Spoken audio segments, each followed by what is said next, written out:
للجمعية المغربية لحقوق الإنسان على دعوة الجبهة لهذه الجلسة الافتتاحية.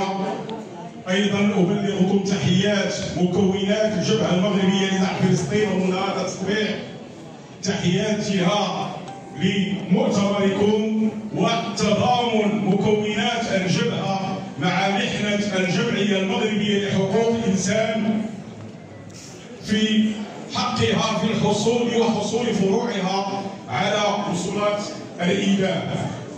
أيضا نعلم اليوم أن جرائم الكيان الصهيوني مستمرة في حق الشعب الفلسطيني، وطبعا تضامن الشعوب وخاصة الشعب المغربي يبرز من ضمن أهم الشعوب المتضامنة مع الشعب الفلسطيني، لكن للأسف أيضا الكيان الصهيوني يحظى بتضامن الأنظمة العربية بدون استثناء باستثناء اليمن.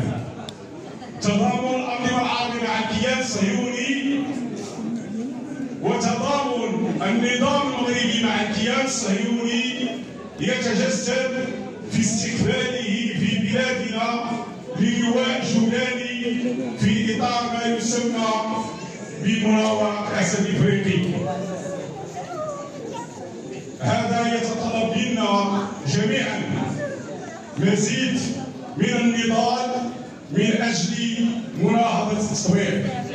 لهذا فباسم جميع مكونات الجبهة نتمنى النجاح لمؤتمركم، ونتمنى أن يتضمن توصيات تعزز مناهضة التطوير في بلادنا. وشكرا. قاموا بالدعية